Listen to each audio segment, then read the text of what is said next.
dori vositalariga bo'lgan narxlar turli xil va nega bunday? Shuncha qaror bor, farmon bor, qonun bor, yo'l xaritasi bor, moliyaviy manbasi bor, lekin nimaga aholi norozi? Sun'iy narxni oshirishga qaratib, qaysidir vaqtda import qilmasdan turib, tanqislik keltirib chiqarib, narxni oshirishga harakat qilish holatlari. Bozordagi, ya'ni dori-darmon bozoridagi narx-navolarni oshib ketishini nazorat qiluvchi organ kim? Ya'ni qaysi tashkilot bunga mas'ul? Bu dorixonaga kirim qilinganligi, uni sertifikat raqami, seriya raqamlari va necha pulgacha sotish mumkin bo'lgan ma'lumotlar o'zi to'liq ko'rinib turadi. Buning uchun ilova kerak emas. Asl belgisi ilovasi orqali ko'rasiz. Referent narxlar bu nima? 650 ming ekan bitta flakonni. 2 mahal qilinar ekan. Bu narxni bilib turib keyin ko'p aholimiz biladiki, arzon apteka bor, oson apteka bor. Ular bilan solishtirsa bo'ladimi? Ishlab chiqarishdan keyingi bo'ladigan, misol uchun undan chiqadigan adxotlarni qayta ishlashga undan katta pul ketadi, точно.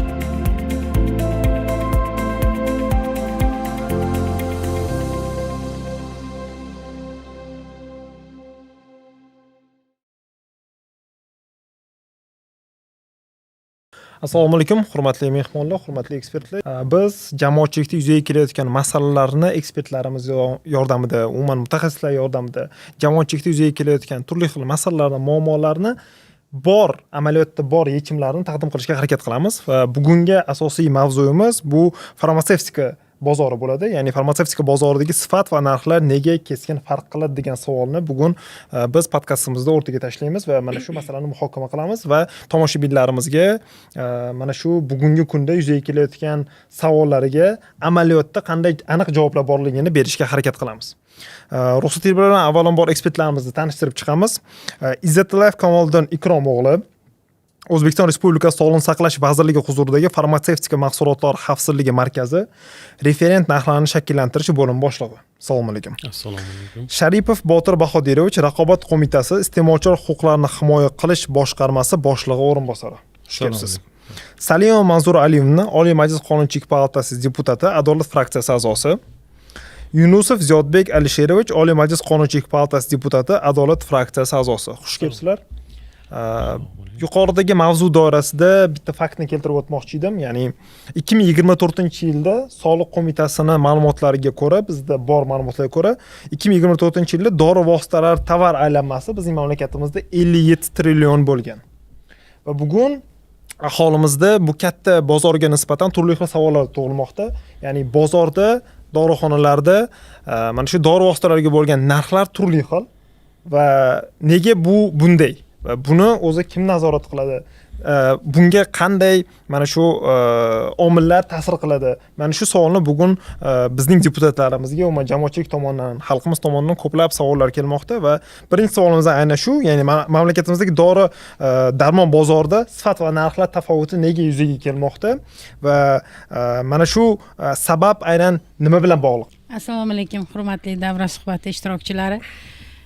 Ushbu savolga to'xtalishdan oldin qonun hujjatlariga alohida to'xtalmoqchi edim. Men bugun mana mamlakatimizda dori vositalarini va farmatsevtika faoliyati to'g'risidagi qonunlarimiz demak ishlayapti. Bu qaysiki O'zbekiston Respublikasidagi 1997-yildan qabul qilingan qonun. Demak, dastlabki qonunimiz 1997-yilda qabul qilingan bo'lsa, 2015-yilda, 2016-yilda, 2023-yillarda bu qonun jadal rivojlanishimiz, islohotlarimiz, mamlakatdagi o'zgarishlarimizga qarab, demak, o'zgarish va qo'shimchalar kiritib, yana ham takomillashtirildi.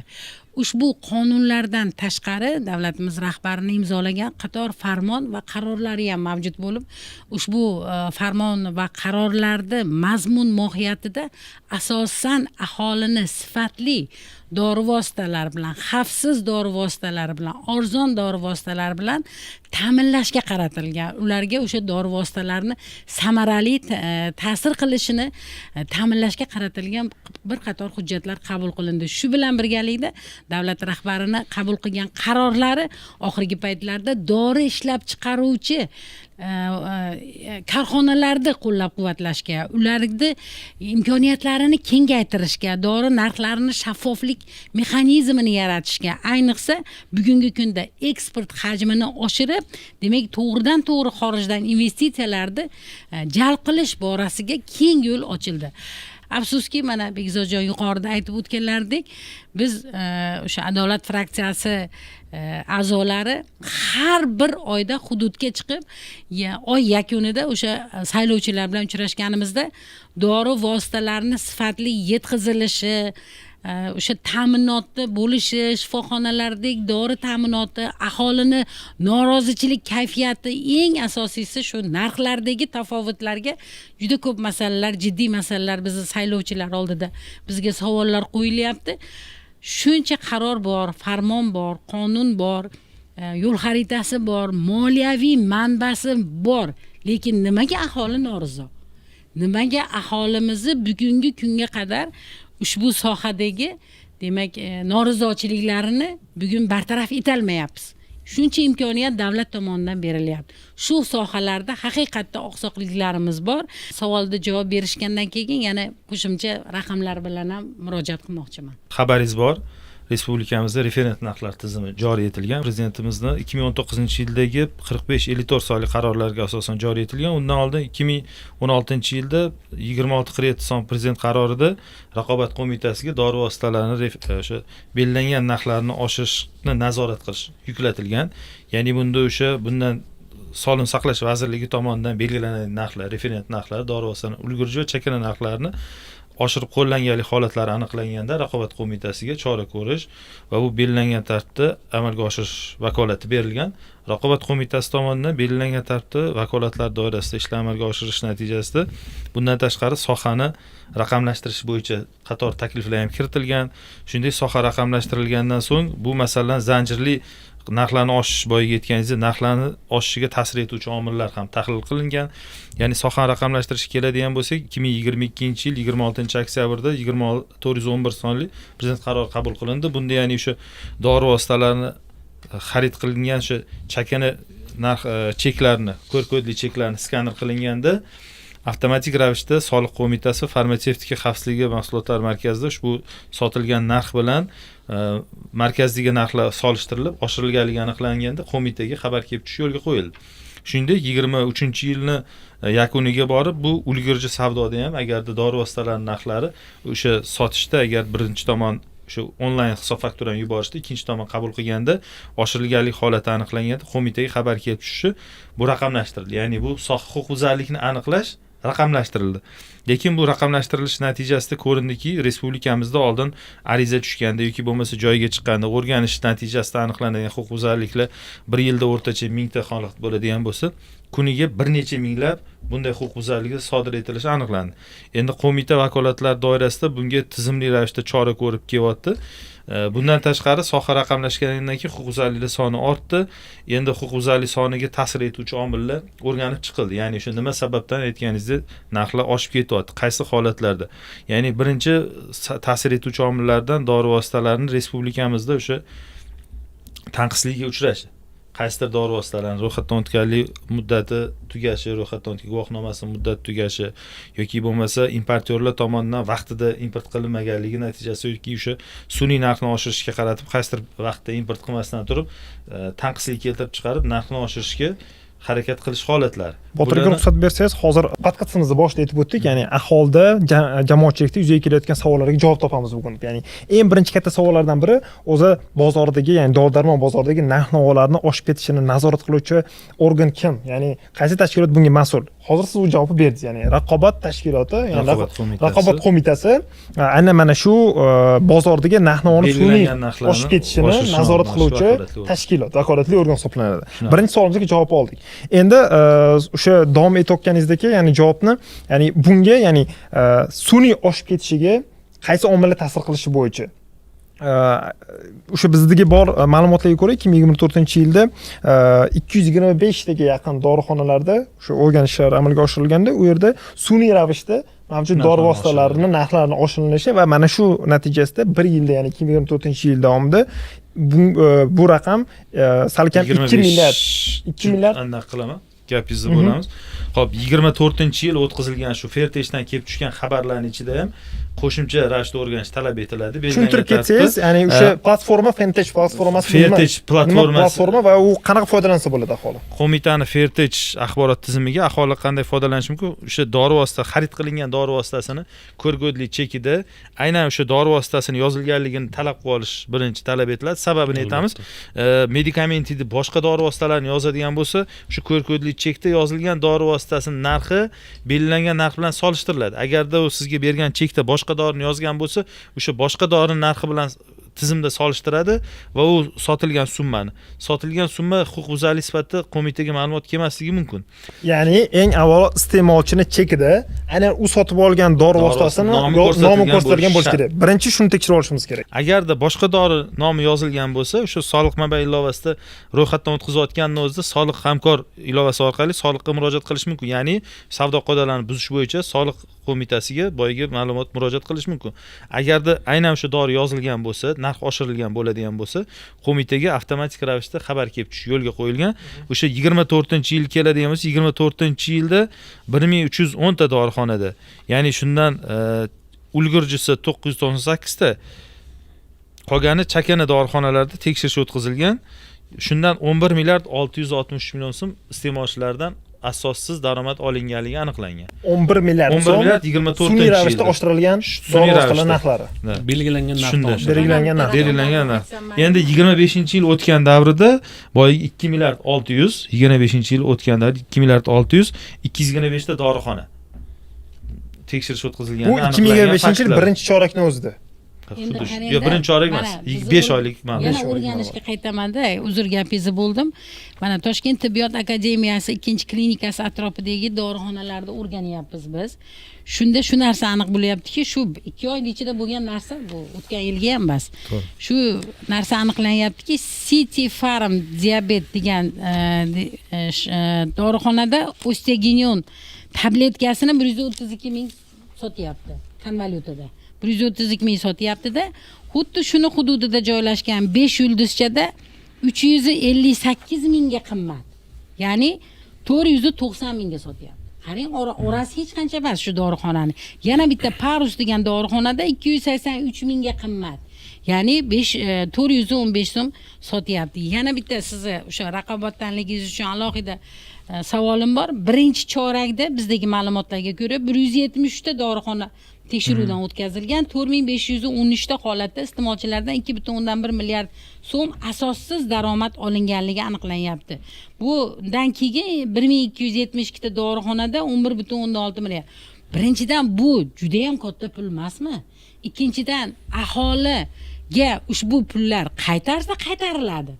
Mana masalan, ko'p pul olishibdi, antibiotik olgandirman yoki birorta dori preparati olgandirman. U qanaqa qilib aholiga qaytariladi? Uchinchidan, bu sizlarni tizimli yo'lga qo'ygan masalalaringda aniqlangan holatlarga keskin qanaqa bir chora bor? Boyagi dori vositalari narxlarini shakllantirishda Farmatsevtika mahsulotlar xavfsizligi markazida o'zlari shakllantirishda belgilangan tartibda amalga oshiradigan bo'lsa, narx belgilang. Kuni kecha bo'lgan holatda aytaman, Betaserk dori vositasini bir Chilonzor tumanida bir dorixonadan bir ayol sotib olgan ekanlar, keldilar. Bitta dorixonadan sotib olganlar 28 mingdan plastinka ikkitasini 56 mingga, bitta dorixonadan bittasini 125 mingga sotib olgan ekanlar. Xuddi aytayotganingiz tafovut. Biza bu dori vositasini birinchi har bir dori vositasini bilasizlar, chetda seriya raqami yozilgan bo'ladi. O'sha Farmatsevtika mahsulotlar xavfsizligi markaziga kirsangiz, saytida onlayn mahsulotni sertifikatini tekshirsa bo'ladi. Ya'ni o'sha seriyasini yozadigan bo'lsangiz, bu sertifikatlangan bo'lsa chiqib keladi, seriyasi ko'rinadi. Boyagi 4 barobar arzon sotilgan dori vositasi hech qanaqa ro'yxatdan o'tmaganligi aniqlandi. Ya'ni shu Betaserk dori vositasini respublikamiz hech qanaqa davlat ro'yxatdan o'tmagan. Ya'ni noqonuniy ishlab chiqarish bo'lishi mumkin. Buni litsenziyalovchi organga bu murojaatni, hujjatlarni yubordik. Ya'ni bu holat qaysi holatdagi aynan balkim podelka deyishimiz mumkin yoki bo'lmasa davlat ro'yxatdan o'tmagan boshqa qanaqadir yo'llar bilan olib kelingan bo'lishi mumkin. Endi qo'mita xuddi shunga o'xshagan holatlarda arzon, boshqa bir dorixonalarda arzon deydigan bo'lsangiz, bilasiz, ishlab chiqaruvchi degan dori vositasini egasi degan narsa bor.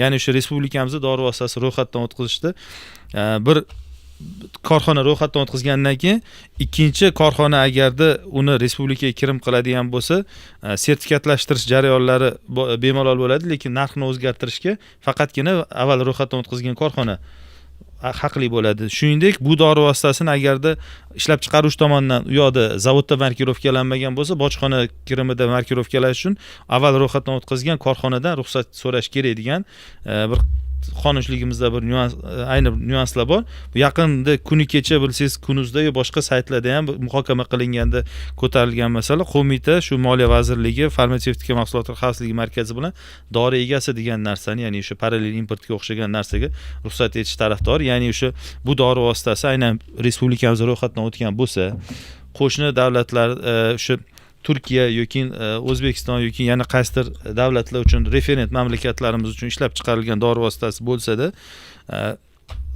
aynan markirovka talablarini bajargan holatda buni import qilishga ruxsat etish bo'yicha tegishli hujjat loyihasi tayyorlanmoqda. Bu taklifda berildi. Ya'ni bu degani raqobat muhitini yaxshilash uchun qaysidir bir dorini egasi degan ro'yxatdan o'tkazib olgan odamga qarab bo'lib qolmasdan, ya'ni boshqa importyorlar tomonidan ham dori vositasini import qilganda bemalol markirovka qilish yoki boshqa talablarni amalga oshirishga ruxsat etiladi. Ya'ni hozirgi kunda bilsangiz GXP ishlab chiqarish amaliyotlari talabiga ko'ra o'sha QR kodli markirovkani yopishtirish ham ishlab chiqarishga tenglashtirilgan. Bu degani boyagi import qilayotganda 5 yil oldin ro'yxatdan o'tkazayotgan, balkim hozir kirim qilmaydigan qaysidir ishlab chiqaruvchini qo'liga qaramlikni keltirib chiqaradi. Ya'ni siz aytayotganingizdek holatlar ikki xil bo'lishi mumkin yoki parallel import mahsuloti bo'lishi mumkin. Qaysidir davlatdan kelgan, lekin ro'yxatdan rasmiy o'tmagan qaysidir yo'nalishda. Ikkinchisi balkim qalbaki bo'lishi mumkin. Bu inkor etilmaydi, buni holatlar bor, lekin respublikamizga kirim qilishda ro'yxatdan o'tmagan yoki qalbaki dori vositalariga qarshi kurashda ham tegishli ishlar amalga oshirilyapti. Raqobat qo'mitasi balkim huquqni himoya qiluvchi organlar tomonidan bu yoritib borilyapti. Asossiz daromadni aholiga qaytarishga qanaqa tartib bor? Asossiz daromad birorta aholiga qaytarilgan holat bormi? Mana Shuni hech topolmadim. O'tgan davrda 62704 ta bu yilgi holatda iste'molchilarga qaytarilgan bu holatlar. 62704 ta. Bu qo'mitaga kelib qanaqa tushgan tartibda qaytariladi? Soliq mablag' ilovasidan familiya ismlari bilan to'liq qanaqa ro'yxatdan o'tgan bo'lsa, telefon raqamlari bilan kelib tushadi. Bu dorixonada aniqlangandan keyin o'sha dorixonalarga ro'yxati bilan beriladi. Demak, murojaat qilmasa, demak unga berilmaydi. Yo'q, ro'yxat beriladi. Aniqlangan holatda dorixonaga ro'yxati bilan mana iste'molchilarga qaytarasan, belgilangan tartibda. Buni kim amalga oshiradi? Buni raqobat qo'mitasi ro'yxat beradi, ko'rsatma beradi, tadbirkor tomonidan amalga oshiriladi. Ya'ni to'liq qaytarib berilishi. Kim nazorat qiladi? Tadbirkor uni bermasligi mumkin. Bermasa, uni asoslovchi hujjatlari bilan qaytarib olganini bermasa. Yo'q, kim nazorat qiladi? U bermasligi mumkin. 100% bermasligi mumkin. Holatda qonunchilikda tartibga solingan, agarda u iste'molchiga yetkazib bera olmasa yoki iste'molchi yetkazib bera olganini isbotlab bera olmasa, qonunchilik buzilishini bartaraf etmagan hisoblanadi va belgilangan tartibda bu mablag'lar byudjet hisobiga undiriladi. Qanaqa jazo qo'llaniladi o'sha dorixonalarga yoki tadbirkorlarga? Dorixonalarga litsenziya talablarini buzish hisoblanadi. Farmatsevtika xavfsizligi mahsulotlar markaziga kiritilganda, adashmasam hozirgi kunda ular tomonidan sudga kiritgandan keyin birinchi martasiga qanaqadir huquqbuzarlik holat litsenziya 1 yil ichida birinchi martasi. Uni hozir mutaxassisimiz o'zlaridan so'rab olamiz. O'tirga hozir bitta masala qoldi. Talab bo'yicha bularga ma'lumot kiritamiz. Rahmat. Bitta masalamiz qoldi. Ya'ni yuqorida o'zingiz aytib o'tdingiz, ya'ni o'sha sun'iy dorixonalarda dori vositalarini narx-navosini sun'iy oshirish masalasi. Men oddiy iste'molchi sifatida dorixonaga kirdim. Bu narsani aniqlab olishim uchun aynan qadamma-qadam e'tibor bera olasizmi? Bugun ko'rayotgan o'sha iste'molchilar uchun nima qilish kerak? Aniq. Hozirgi kunda eng rivojlangan narsa asl belgisi markirovka tizimiga o'tgan, setsovой dorixonalar 100% o'tgan. Hamma dori vositalarida markirovka bor. Markirovka bor. Buni QR kodli skaner qiladigan bo'lsangiz, sotishdan mumkin va gacha bo'lgan dori narxi ko'rinadi. Ya'ni boyaga aytganimizdek, referent narxlarga 15%, ulgurji 20% chakana qo'yiladigan bo'lsa, chakana dorixonada skaner qilayotganingizda bu dori vositasi bu dorixonaga kirim qilinganligi, uni sertifikat raqami, seriya raqamlari va necha pulgacha sotish mumkin bo'lgan ma'lumotlar o'zi to'liq ko'rinib turadi. Buning uchun ilova kerak emas. Asl belgisi ilovasi orqali ko'rasiz. Ilova yuklab olishim kerak telefonimga, to'g'rimi? Albatta, ilova yuklab olasiz. Ilovaning nomi qanaqa? Asl belgisi. Asl belgisi ilovasi. Asl belgisidan dori vositasini barcha dori vositasida QR kodlar bor, raqamli markirovka deyiladi. U raqamli markirovkani ilovadan ilovaga kirib skaner qilsangiz u haqida ma'lumotlar, dori haqida ma'lumotlar chiqib keladi. Sertifikatlanganmi, kim olib kirgan, hozirgi vaqtda asl belgisiga cheklangan referent narxlar integratsiya jarayoni ketyapti. U yoqda narxlarni ham bilib olishingiz mumkin. Endi hozir opam aytganlaridek, juda katta farq bor dorilarning o'rtasida. O'zi aslida unaqa farq bo'lmasligi kerak. Farq bo'lishi kerak ozgincha. Chunki qonun hujjatlarimizda ulgurji 15% gacha deb ustama belgilangan. Kimdir 15 qo'yadi, kimdir 10, 12 shunaqa. Shu yerda o'zida oddiy tilda tushuntirib o'tib ketaylik. Kamoliddin aka, ya'ni ulgurji bular kim? Ulgurji savdo dori vositalarini ulgurji savdosi bilan shug'ullanadigan tadbirkorlar bu kim? Ulgurji savdo bilan shug'ullanadigan tadbirkorlar bu chakana dorixonalarga yetkazib beradigan Diler desa bo'ladi bularni. Dilerlar ham desa bo'ladi, distributorlar deyiladi o'zi. Ma'nosi. Ya'ni chet eldan sotib olib, bojxonadan bojxonadan o'sha kerakli soliq to'lovlarni o'tkazib, bojlarni dorixonaga yetkazib beruvchi tadbirkorlar bu o'sha bir nechta bo'lishi mumkin. Zanjirda boyaga aytganimiz 15% deganimiz bir nechta zanjirda bo'lgan bilan 15% nima reglamentdan o'zidan o'tish mumkin emas. Keyin o'sha ayrim holatda klinikalar sotib olishi mumkin. Unda ham ulgurji sotish hisoblanadi. Ya'ni chakana sotuvchi dorixona boyaga klinikalarga ulgurji sotish, ya'ni pul o'tkazish yo'li bilan sotilayotgan har bir yo'nalish ya'ni ulgurji hisoblanadi. Ya'ni mamlakatga kirib, bu birinchi qo'l hisoblanadi. Mamlakatga kirib, dorixonagacha yoki klinikaga yetib borgungacha bu ulgurji. U yerda 15% gacha ustama qo'yish mumkin. 15% gacha ustama belgilangan. Mana shundan kelib chiqib narxlar ozgina farq qilishi mumkin lekin katta tafovut emas. Mana siz o'zingiz mana misol uchun 15% dan qancha farq qilsangiz tushunmaysiz. Xuddi shunday dorixonalarda ham. Dorixonalarda chakana dorixonalarda 20% gacha deb belgilangan. Ya'ni soddaroq tushuntirishimiz uchun 10 ming so'm bilan kirib kelgan mamlakatimizga dori vositasi bu birlamchida 15%, 11,5 ming so'm bo'ldi. Xuddi shunday. 11,5 ming so'mgacha. 11 ming so'm bo'lishi mumkin. 10,500 so'm bo'lishi mumkin. Dorixonadan keyinchi? Ulgurji chakanada 11,5 bo'ldimi? Maksimalli eng baland dorixonaga 11,5 mingdan 20% ustama 20% gacha ustama qo'yib iste'molchilarga sotishi mumkin. Shunda hamma dorixonalarda qandaydir farq bo'lishi mumkin, chunki hamma o'zining foydasini har xil belgilaydi-da. Davlat tomonidan belgilangani 20% gacha. Shu yo'l bilan dorilar narxi nazorat qilinadi, tartibga solinadi. O'sha belgilangan narxdan yuqori sotganni Raqobat qo'mitasi tomonidan nazorat qilinadi. Kamoliddin aka, yuqorida referent narx deyilgan tushunchani juda ham ko'p ishlatdik. Avvalambor hozir tushuntirib bersak, o'zi referent narx nima va bizning tushunishimiz bo'yicha hozir aynan Farmatsevtika mahsulotlar xavfsizligi markazi referent narxlarni belgilashga vakolatli bo'lgan tashkilotmi? Yo'q. Referent narxlarni o'sha prezidentimizning 4554 sonli qarori bilan 2009-yil chiqqan qarorlari bilan 20-yil 1-iyuldan bosqichma-bosqich narxlarni nazorat qilish, referent narxlarni shakllantirish tizimi joriy etilgan. Bunda belgilangan Farmatsevtika tarmog' rivojlantirish agentligi vakolatli organ referent narxlarni tasdiqlaydi. Farmatsevtika mahsulotlar xavfsizligi markazi ishchi organ referent narxlarni shakllantiradi. Tasdiqlovchi organ, vakolatli organ Farmatsevtika tarmog' rivojlantirish agentligi. Referent narxlar bu nima? Referent narxlar dori vositalarining eng yuqori belgilangan davlat tomonidan belgilangan narxi. Nimaga asosan ishlab chiqariladi referent narxlar? Qarang, bu referent narxlar ishlab shakllantirilishi bu xalqaro tajribalar o'rgangan holatda qilingan. Referent narxlar chetdan keladigan import dori vositalariga o'sha prezident qarori bilan belgilab olingan referent mamlakatlar bor. O'sha referent mamlakatlardan o'sha dori vositasini o'sha ishlab chiqaruvchi o'sha referent mamlakatlarga sotgan narxlar olinadi. 10 ta referent mamlakatda belgilab olingan. Misol uchun qaysi mamlakatlar?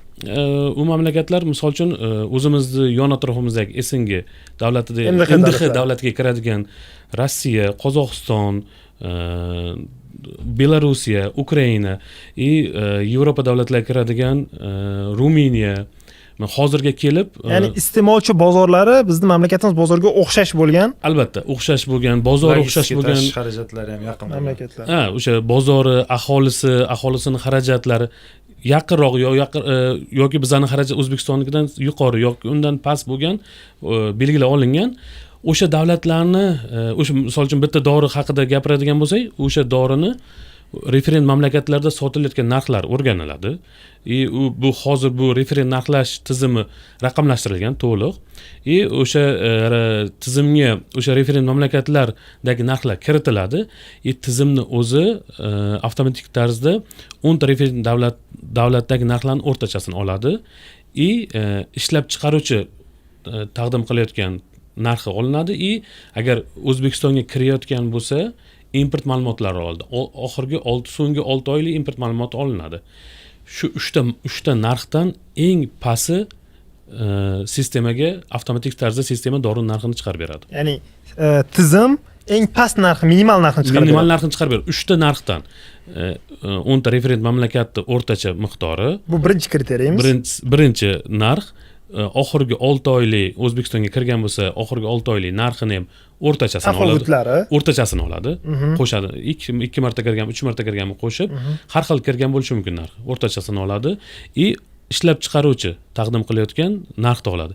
Mana shu 3 ta narxdan qaysi arzon bo'lsa, tizimni o'zi avtomatik tarzda dori narxini o'zi sistemaga chiqaradi, tizimni o'ziga ko'rsatadi. Ya'ni bugun mamlakatimizda referent narxlarni belgilab berishda to'liq shaffof tizim, inson omili yo'q. Inson omili yo'q desa ham bo'ladi. Endi bu yoqda faqat o'sha referent mamlakatlarda referent mamlakatlarda endi o'sha yoqda kiritadigan narxlarga qarab dori narxi o'zgaradi-da. Albatta. O'shani to'g'ri kiritayotganligi tekshiriladi, chunki o'sha belgilab olingan referent mamlakatlarni ham O'zbekistonga o'xshab rasmiy dorilarning narxini e'lon qiladigan saytlari bor, o'zini shunaqa ilovalari bor. O'sha orqali tekshiriladi. Tekshirish jarayonida xodimlar tomonidan, mutaxassislar tomonidan o'rganib, to'g'ri kiritilmaganligi tekshiriladi. Bu ham aslida qo'shimcha nazorat funksiyasi. Qo'shimcha nazorat. Raqamlashtirishni o'ziga to'g'ridan-to'g'ri emas. Manda bitta savol bo'lyapti. Mana asl dorini qanaqa yuklashda Asl belgisi. Asl belgisi. Siz tushuntiryapsiz, biz masalan yuklaymiz, ertaga shundan foydalanamiz. Oddiy aholi, oddiy fuqarolarimizga qanaqa qilib tushuntirish kerak buni? Qachon bular yuklab, qachon buni nazoratini olib boriladi? O'zi asosan aholimizda ham nazorati kerak. Bu ilova juda sodda qilingan. Lekin hamma xabardor emas bundan. To'g'ri, bu gapingizga qo'shilaman. Muammoyimiz shu. Shunday. Oddiy fuqarolar xabardor emas. Hozirgi kunda aytganimizdek, setivoy aptekalar 100% markirovkalangan dori sotishga o'tgan bo'lsa, ayrim tarmoqli bo'lmagan aptekalar, chekka hududlardagi yaxshi nima qilmagan aptekalarga hali ham muddati shu joriy yilda adashmasam 1-sentyabrgacha bor. Ya'ni o'sha ayrim aptekalarda bu asl belgisidan dori vositasi o'tmagan bo'lsa ham sotilayotgan bo'lish holatlari mumkin. Bunda farmatsevtika mahsulotlar, farmatsevtika agentligi bor, bilsangiz. Farmatsevtika tarmoq rivojlantirish agentligi rasmiy saytida ham dori vositalarining referent narxlari ko'rinib turadi. Referent narxlar degan yozsangiz, qaysi ishlab chiqaruvchiga tegishli dori vositasi necha puldan sotilishi mumkin bo'lgani ko'rinib turadi. Agar undan yuqoriligi aniqlanadigan bo'lsa, bemalol Raqobat qo'mitasining 1159 qisqa raqamlarga murojaat qilinishi mumkin. Tafovut boyigidagi shubhali darajada 4 baravar ko'rdik-ku. Bo'ladigan bo'lsa, bunda farmatsevtika mahsulotlar xavfsizlik markazining saytiga kirib turib, reyestrdan boyigi seriyasini tekshirish kerak bo'ladi. Ya'ni shu yerda o'zi iste'molchi dorini sifatliligini tekshirib olib ketish imkoniyati bor. U shart emas, borgandan keyin uni sifatsizligini bilib yana qaytib olib kelib ovora bo'lib, iste'mol qilganda zaharlanishni oldini olish. Bu bo'yicha qayerlarda targ'ibotlar amalga oshirilyapti? Aholi qayerdan bilsin bu narsani qilish kerakligini? Balki o'sha dorixonada o'sha farmatsevtlarimizga, dori vositalarini sotuvchi o'sha nuqtalarimizda bu narsani targ'ibotini majburiy qilib qo'yishimiz kerakdir. Yoki ijtimoiy bir reklamalar kerakdir. Ijtimoiy reklamalarni ko'paytirish menimcha to'g'ri bo'ladi. Targ'ibot qilinmagan. Targ'ibot qilinganda biz xabardor bo'lardik. Men masalan shifokorman. Men birinchi eshitaman agar targ'ibot qilingan bo'lsa. Demak, targ'ibot qilinmagan. Men bee'tibor amalga oshirilyapti. Mana bizning o'zimizda umuman tibbiyotga bee'tibor basman. Shu bir narsani eshitsam, albatta o'sha saylovchilarga qiyin bo'lmasligi uchun shularga osonlik bo'lishi uchun harakat qilamiz. Botirga aytib o'tganlaridek, saytdan kirib referent narx, misol uchun uni saytdan hamma ham kirib ko'ra olmasligi mumkin. Aholimiz ham saytdan kirish uchun telefondan kirsangiz qiyinroqda, kompyuterdan kirishingiz kerak.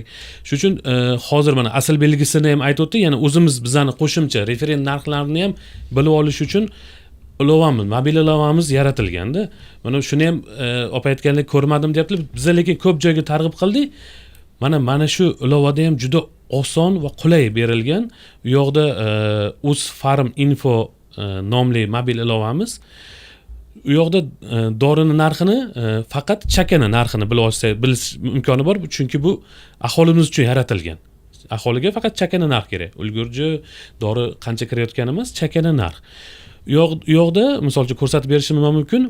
Dorini nomini 3 tami 4 ta harfini tersangiz bo'ldi. Dori nomi sirazi to'liq chiqib keladi. Bossangiz o'sha anonsiga narxi, aptekaga, dorixonalarda necha pulgacha sotish mumkin, narxi haqida ma'lumot, u yoqda yo'riqnomasi haqida ma'lumot chiqib keladi. Endi siz aytganingizdek mana shularni ko'proq targ'ib qilishimiz kerak. Ya'ni Kamolniki bugun raqamlashtirish natijasida aholimizga shunaqa imkoniyat yaratib berilganki, ular bozordagi mana shu dori vositalarining sun'iy narx-navosini o'sib ketishiga qarshi o'zlari kurasha oladilar. O'zlari kurasha oladi. Misol uchun dorixonaga kirdilar, misol dorini olyaptilar.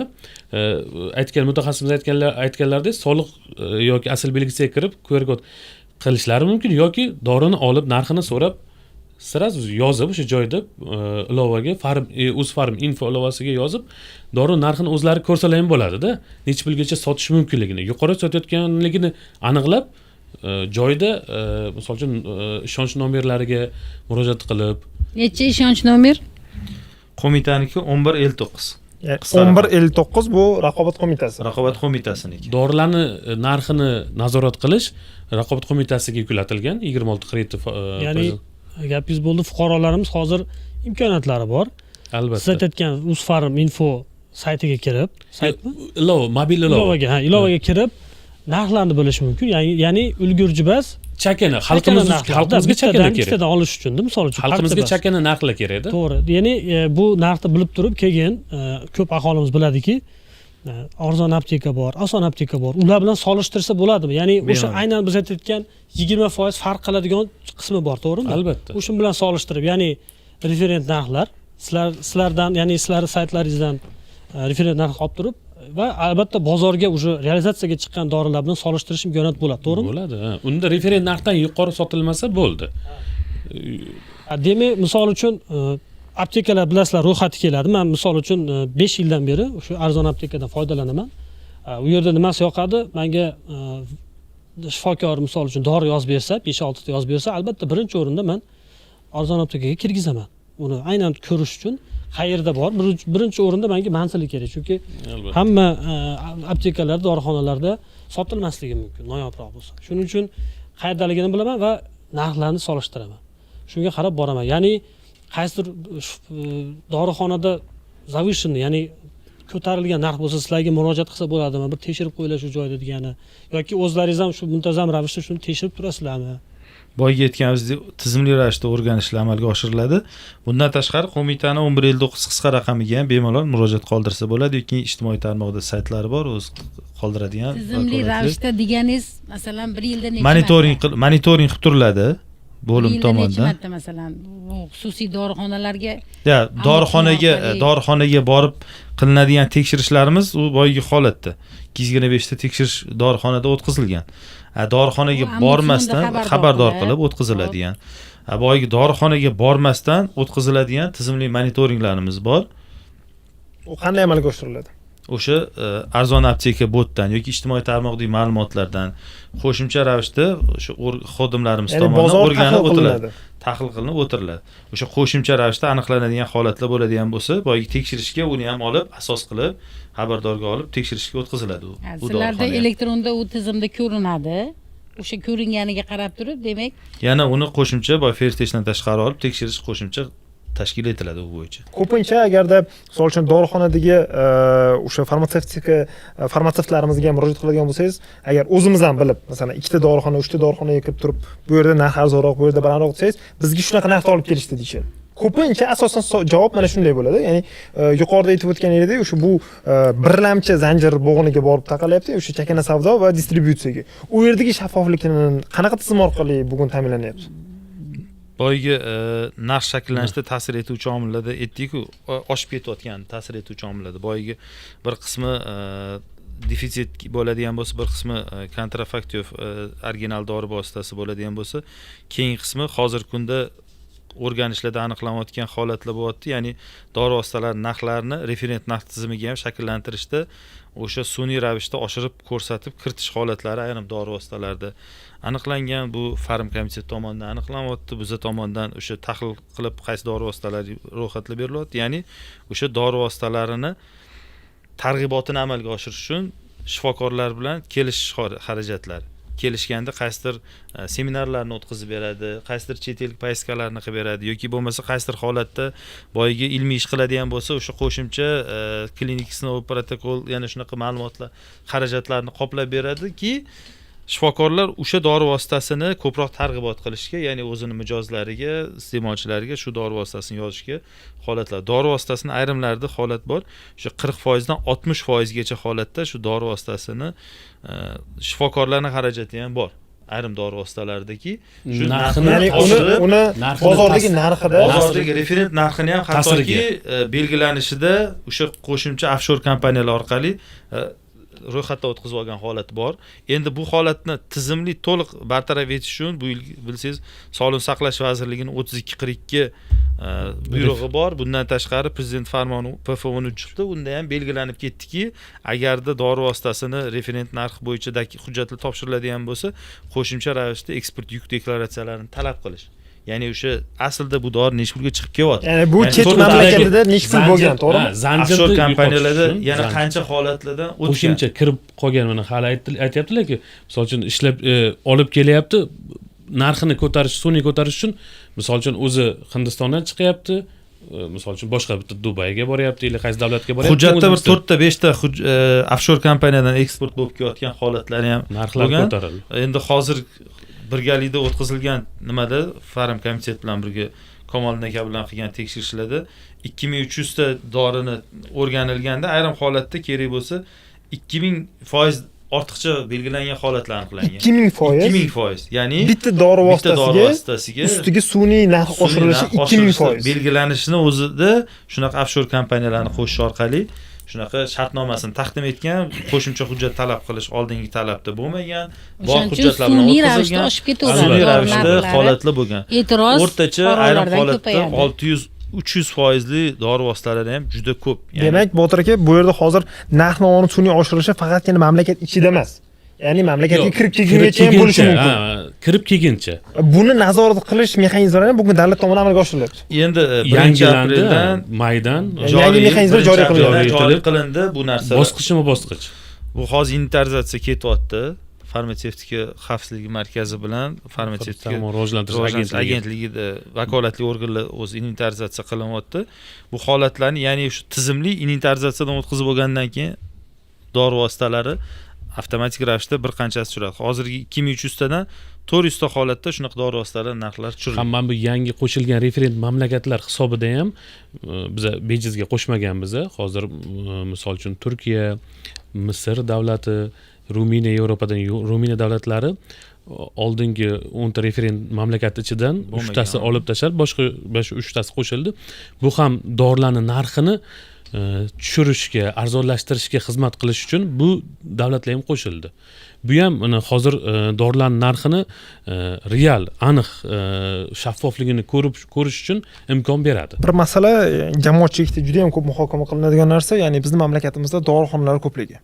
Ziyodbek aka, mana so'nggi 6 oy davomida bizning xabarimiz bor, Adolatsiz so'z demokratik partiyasi Qonunchilik palatasidagi adolat fraksiyasi tomonidan dori-darmon vositalarining narx-navolarini sun'iy o'sishi, ularning sifati bo'yicha juda ham ko'p o'rganishlar amalga oshirildi. Respublika miqyosida, Qoraqalpog'iston Respublikasida, viloyatlarimizda, Toshkent shahrida juda ko'p aytishadi, ya'ni O'zbekistonda dorixonalar ko'p.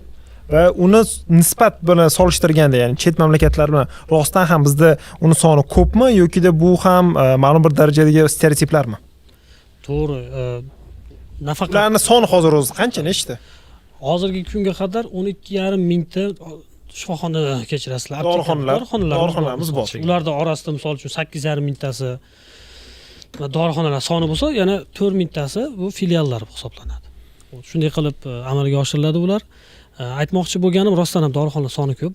Nafaqat o'zi ichki fikrimiz, balki xorijdan kelgan mutaxassislarning ham yoki oddiy aylanganga kelgan turistlarning ham fikri. Rostdan ham dorixonalar juda ko'p.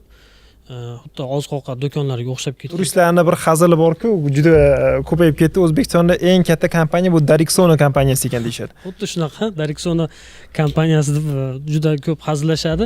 Aytmoqchi bo'lganim biz ham bitta guvohi bo'ldikki, hududlarda o'rgangan chiqqanimizda albatta raqobat qo'mitasi vakillari bilan, yana Farg'ona viloyati mutaxassislar bilan gaplashmoqchi bo'lganimizda, o'sha paytda ham ular dorixonalarni o'rganayotgan bo'lgan. Ya'ni biz o'rganishlarimiz 3 kun davomida davom etsak, ular bilan hech ko'risha olmadik. Sababi rostdan ham unday holatlar juda ko'payib ketgan. Misol uchun baribir bu o'rganishlar davomida biz aytayotgan ulgurji savdo bilan shug'ullanadigan tadbirkorlar bilan ham men uchrashdim, gaplashdim. Bu menga qiziq bo'ldi. Ularni ham albatta fikrini bilishimiz kerak. Nafaqat o'zimiz tashkilotlardan xulosa olib yoki ma'lumot olib xulosa qilib olganimiz bu noto'g'ri bo'lardi. Ularning fikrini eshitdim. Hozirgi nimaga qiynalyapsizlar deganimda ularning bitta javobi aynan hozir yaxshi nimalar standartlarga o'tishga qiynalyapmiz. Qaror chiqqan, farmon chiqqan, lekin muddat qo'yilgan, ya'ni 26-yilgacha hamma o'tishi kerak. Lekin shu tomondan ular hozir qiynalyapti. Sababi bitta o'rganib kelish komissiyasi bor. Bitta o'rganib kelish ularga ham palon millionga tushyapti ekan. Shu tomondan ular qiynalganini aytdi. Shu tartibda bir yengillashtirish yoki muddat qo'shish imkoniyat bormi? Sababi deydi, referent narxlar belgilangan, biz o'shunga ham qiynalyapmiz. Oshira olmaymiz. Aptekalarda iloji yo'q, bitta tadbirkorda 4 ta 5 ta aptekasi bo'lsa, qaysidir joyda unga 18% qo'yadi, qaysidir joyda 19% qo'yadi. Biri-birini hech bo'lmasa bir-birini orasida raqobat qilish uchun. Bundan olmasa, buni narigisini oladi, lekin u ham uni aptekasi. Ya'ni shunaqa o'yin qilishga majbur bo'lyapman dedi. Undan tashqari, aynan shu asl belgisiga biz dorilarni olib kirsak, import qilganimizda biz agentlikka murojaat qilganimizda asl belgisini kutib qolyapmiz ancha. Ya'ni bizda dori vosita, shunaqa dori vositalarimiz borki, ular tezda realizatsiya qilish kerak. Uni muddati bor. O'zimiz bilamizki, muddati bor. Shu dorixonalarga tarqatguncha uni vaqt o'tib qoladi. Shunga asl belgisini aynan shu QR kodlarni olib bazaga qo'shguncha ancha vaqt o'tib ketyapti. Birorta tadbirkorlar 2 oylab, 3 oylab ham kutyapti ekan. Shu tomondan ham bir sizlar bilan maslahatlashmoqchi edik. Bu tadbirkor ham bari aholi. Bizni saylovchilarimiz desak bo'ladi. Bizni aholimiz, fuqarolarimiz, ularga ham yengillik yaratish kerak. To'g'ri, bu tizimimiz juda nima desam ekan, qo'yvordi desa ham bo'ladi. Endi baribir hozir ancha ishlar qilingan qo'lga olish uchun, ya'ni nima desam ekan, sifatsiz va qalbaki dori vositalaridan o'limlarni, yosh bolalar o'limlarini yoki homilador ayollarni o'limlarini kamaytirish maqsadida uni yo'q qilishimiz kerak o'z aslida unaqa holatlarni. Shu sababli ikkala tomonni ham pallaga ikkala tomonni ham qo'yishimiz kerak. O'zi mana shu tizim, shu bo'layotgan tizimdagi muammolarni yechishga bir yechadigan imkoniyat. To'g'ri, qiyinchilik bo'ladi. Har bir yangi tizimda moslashish uchun u uchun mutaxassislar ham o'zlari harakat qilish kerak. Ko'rish kerak. Bu tizim, masalan, kim mutaxassis? Shifokormi, farmatsevt? Yo'q, farmatsevtlarda, farmatsevtlar. Nima uchun bu afzal, yaxshi tizim? Qarang, siz o'sha raqamli markirovkalash yo'li bilan dori vositasini kirib kelishidan iste'molchigacha bo'lgan zanjirni ko'ra olasiz. Undan sifatli, haqiqatan ro'yxatdan, davlat ro'yxatdan o'tganligi, muvofiqlik sertifikatidan baholanganligi, o'tganligi haqida ma'lumot ola olasiz. Bu raqamlashtirish, baribir bizani tizimni raqamlashtirish yo'li bilan shu muammolarni yechsa bo'ladi. Qiyinchilik bo'ladi. Baribir bu narsaga o'tishimiz kerak. Bitta masala Komildagi yuqoridan ta'kidlab o'tira, aniq savol berilyapti, aniq savol qo'yilyapti bu tadbirkor tomonidan, ya'ni o'sha QR kodlarni kiritish masalasi. Juda ham sekin amalga oshirayotgan. Bu QR kodlar kim tomonidan kiritilinadi o'zi? Va nimani hisobiga u hozirgi paytda sekin? Chunki balki rostdan ham asoslantirib tadbirkorimiz masalani qo'yayotgandir. Dori vositalarining muddati ham bor-ku, uni ham inobatga olish. Hammasi inobatga olingan bo'lishi kerak. Men bu to'liq bu yo'nalish bo'yicha alohida bizada ishlaydigan bo'lim bor, mutaxassislar bor. Baribir shu sohani ichiga bo'lganimiz uchun qanchadir ma'lumotga ega biz ham. Albatta. Lekin bu raqamlashtirish balkim uni o'zini texnik jihatidan balkim shunaqa Agar ruxsat bersangiz, Yodbek aka sizni o'sha tadbirkorimiz bilan bog'lab qo'ysalar Albatta, va ularga yordam berib, agar kerak bo'lsa tushuntirish berib, balki texnik rostdan ham jihatdandir uni muammosi. dolzarb masalalarni ko'tarayotgandir, balki uni hal qilish kerak. balkim texnik jihatdandir. Aytmoqchi bo'lganim, o'zi shu tartib to'g'rimi? Yo'q, tartib to'g'ri. Tartib juda yaxshi, rostdan ham Albatta. o'rgandik. Asl belgisini QR kod bilan bu qulay, sizlarga ham qulay, Albatta, bu tadbirkorga ham, zanjirni bilasiz. distribyutorga ham qulay, Bizlarni iste'molchiga. qiynaydigan joyi shu zanjir. Kim olib kiryapti, kim qanchaga olib kiryapti, uni muvofiqlik sertifikatlari ro'yxatdan o'tgan o'tmagani bu ma'lumotlarni bitta zanjirda emas edi-da shu paytgacha. Mana hozir shu narsa qilinyapti. Bu yaxshi yechimda bu. Aslida bu jamoatchilik monitoringi uchun bir yangi yechim. Albatta. Hozirgi paytda biz jamoatchilikka, xalqimizga, aholimizga, iste'molchilarimizga bu narsadan qanaqa to'g'ri foydalanishni o'rgatadigan bo'lsak, bu Albatta. bozorni ham mana shu sun'iy ravishda o'sib ketishini, narx-navolarni o'sishini oldini olamiz. Albatta. Eng avvalo biz yuqorida aytib Tizimda o'tganimizdek, to'g'ri ishlaydigan tadbirkor menimcha undan e'tiroz bildirmaydi. albatta. Chunki Juda u to'g'ri. raqamlashtirish o'zi har bir yo'nalishda raqamlashtirish o'sha tizimni yengillashtirish, oson qilishda. Shaffofligini ta'minlab beradi. ta'minlash ham bor. Endi o'zi Va qulay asosiy bo'ladi. raqamlashtirish, qulaylashtirish. Shuning uchun bu aytibmanki, balkim u bog'lab gaplashib ko'rish kerak. O'zini texnik jihatdan qanaqadir muammosi bordir, yoki mutaxassis o'zini mutaxassislaridan qanaqadir Bilimi muammosi kamroqdir bordir. balkim o'zini. Endi hozir nima qilmoqchiman? Man hech kimni anaqa- Dorixonalarni ko'pligi, dorixona ko'p. Bu masala 1933 da Toshkentda o'zida. yo'q, bu dorixonani ko'pligi degani ertaga iste'molchiga noqulay qilib, o'ta raqobatli 20 ta dorixonani 5 taga uchirib qo'yishimiz u raqobatga ham holat. Uni Albatta. qo'yib berish kerak. Dorixonani ko'pligi qanaqaki, o'zi dorixonani sotuv talab bor. Va oxirgi 1-2 yilda bilsangiz, dorixonalar soni shundoq ham kamaygan. Statistikaga qaraydigan bo'lsak, boyagi markirovka tizimiga o'ta olmagan dorixona, GMP talablariga o'ta olmagan yana qo'shimcha dorixonalar avtomatik ravishda qisqaryapti. O'zidan o'zi Bizada yopiladi. nimaga Qisqacha bu bizaga qanaqa nimaga talablar? bizaga Xalqaro talablarga o'tish bilan 2022 yil yakunida 15500 ta 22 yil yakunida 15500 dan ortiq dorixona bor edi. Bizning statistikaga. Mana hozir Salkam kunga 3000 kelib ga kamaygan. 3000 ga kamaygan. Bu 2 yilda. 2 yil. endi dorixonalar bizada Bu nima realniy bilsangiz, bizga berilgan shifoxonani raqamlar. 3 yil shifoxona oldingi raqam emas, biz man olgan siz raqam. 12,5 ming bugungi kungi holatda aytyapsiz. 1-marta 22-yilning oxirida 3 yil oldingi holatda boyagi 15,5 mingta dorixona edi. Buni statistikadan ko'tarsangiz ham bu Yo'q, faktlarni beradi. bitta narsada, Bu bitta narsada kamayayotgani, dorixonalarni ko'payayotgani- ko'paytirish bilan biz aholini Bizda salomatligini ko'paytirish demayapmiz. mustahkamlayapmiz. Ko'paytirish demayapmiz. Xalqaro tajribaga o'tsa, o'z-o'zidan sifatlisi qoladi, Yo'q. sifatsiz chiqib ketadi. Aytyapti, boyagi dorixonaga bo'lgan talablar bor-ku. Dori vositalarini bilsangiz, bugungi kunda retseptsiz dori vositalarining narxlari erkin narxda. Erkin Ya'ni bozor. retseptsiz bo'ladigan bo'lsa, 1-apreldan boshlab erkin narxda. Boyagi aytganingizdek 15-20 necha foiz qo'yilishi u davlat tomonidan tartibga solinmayapti. Lekin Retseptsiz aholiga zarur dorilarga. bo'ladigan retseptli dori vositalarining narxi davlat tomonidan nazorat qilinadi. Bu birinchi. Ikkinchi, dorixonada ko'p yo'l qo'yilayotgan xatoliklardan biri, misol uchun chet el davlatlariga boradigan bo'lsangiz, retseptli dori vositani kirib so'raydigan bo'lsangiz, sizga sotvermaydi. Bermaydi. Bizada retseptli dori vositasini yozayotgan doktorning o'ziga, shifokorning o'ziga hech qanaqa qonuniy javobgarlik yo'q. Xohlasa blankaga yozib beradi, Qog'ozga yozib beradi. xohlasa cho'rnoy qog'ozga yozib beradi. Bu agarda xohlagancha yozgandan keyin buni yozgan odamga hech qanaqa javobgarlik yo'q, lekin sotgan odamga dorixonaga javobgarlik bor, sotgan shu ro'yxat. Endi bemor kelgandan keyin boyga u qaysi dorixonadan qatdan qanaqa olishini qizig'i yo'q. Bemor keldi, qo'lda doktor yozib bergan ro'yxat bor, bu bo'yicha dorini olish kerak. Ya'ni biz dorixonani qisqartirish emas, amaldagi talablarga muvofiq ishlashini ta'minlashimizni o'zida yetarli bo'ladi. Ya'ni o'sha balkim qaysidir bizada yana bir masala hozirgi kunda shifoxonalar tomonidan dori vositalarining ta'minlanish masalasi. Prezident qarori 411-son qaroriga asosan 22-yil chiqqan qarorda 23-yildan boshlab bosqichma-bosqich dori vositalari shifoxona tomonidan ta'minlanadi deyilgan. Ya'ni o'sha qaysidir davlat tomonidan tekin beriladigan dorilardan tashqari o'sha yozilgan shifokor tomonidan yozilgan dori vositalari shu oilaviy poliklinikalarda ham tashkil etiladigan sotuv bo'limlari orqali, shu dorixonalar orqali sotilish kerak edi. Bu narsa joriy etilmadi hali kungacha, hozirgi kungacha. Misol Sog'liqni saqlash vazirligi tomonidan bu narsa joriy etiladigan bo'lsa, shundoq ham dori vositasini ro'yxat olgandan keyin ko'chaga chiqib qidirib yurmaydi.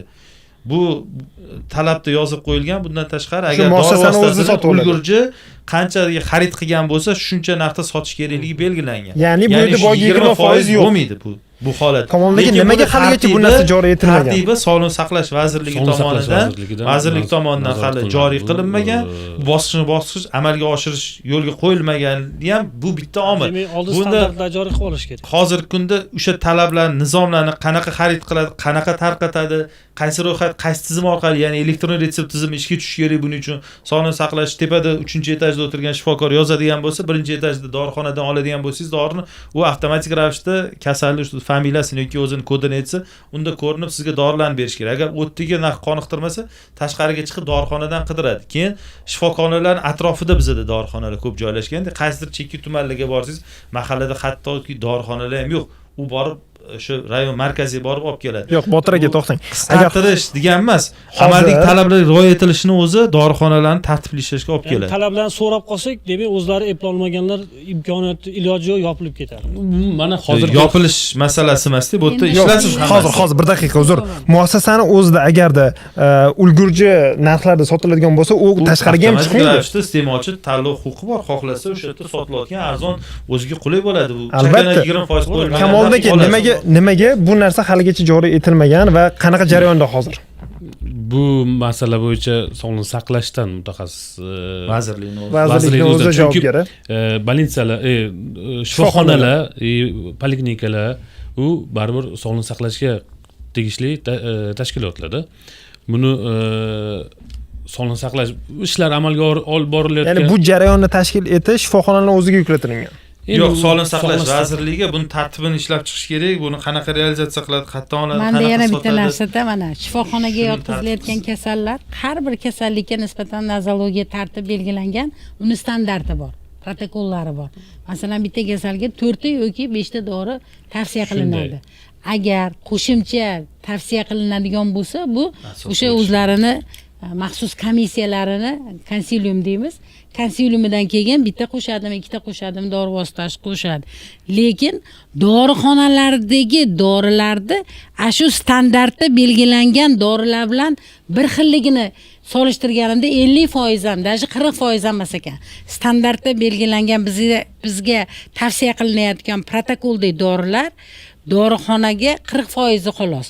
Qolgan 60% har xil davlatlardan kirib kelgan har xil dorilar. Buni nazorat qilsa bo'lmaydimi? Standartda nima bo'lsa shu kirib kelsin. Standartda dorilar xo'p, nomi bilan kiritilganmi yoki xalqaro patentlangan nomi bilan kiritilgan? Yo'q. Masalan, neonatologik kasalga, masalan, chaqaloq infeksiya bilan tug'ilsa, ampitsilin, gentamicin, glyukoza, askarbinka bo'ldi. Vitalka qilinadi. Bo'ldi. Shu standartda bor. Bular mumkin dori vositalar. Shu chaqaloq shu bilan lecheniya bilan chiqib ketish kerak. Agar u chaqaloqda asorat bo'lsa, o'zgarish bo'lsa, konsilium qilib, yana qo'shimcha bitta ikkita dori vositasi qo'shiladi. Lekin dorixonada bu standartli doridan tashqari kerak emas. Men balkim kerak emas deb aytayotgandirman. Bu standartdan boshqa dorilar bor demoqsiz, ha? Masalan, 60% bo'lmasin o'sha dorilar. Xo'p, qarang. 10% bo'lsin, 20% bo'lsin, 80% standartli dorilar bo'lsin. Siz o'zingiz aytib o'tdingiz. 4 ta yoziladi, 4 tagacha yoziladi, keyingisi maslahatlashib yoziladi deysiz. Hozir men ko'rgan o'sha shifokorlar yozib bergan retseptlarda eng kami 7-8 10 tadan yuqori dorilarni ko'r. Bu talab bo'lib turgandan keyin dorixonalarning o'zi majbur bo'ladi. Ham o'zini tartibi bor. Boy yetayotganingizda 4 tani yozyapti.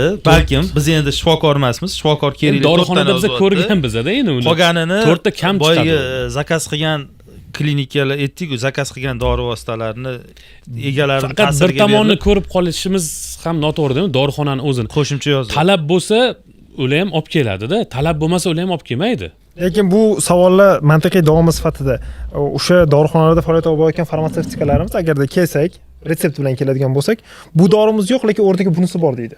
Ya'ni u standartga kirmagan dori bo'lishi ham mumkin, Manzur opa, to'g'rimi? O'rniga deganda bitta holatda aytib beraman. Men kirib keldim, yaqinda bo'ldi. Aptekaga kirdimda, nevaramni ichi buzilib qoluvdi. Aptekaga kirdimda, Linux so'radim. 3 yashar nevaram. Linux so'rasam, u aytdiki, nima? Linux yo'q dedi.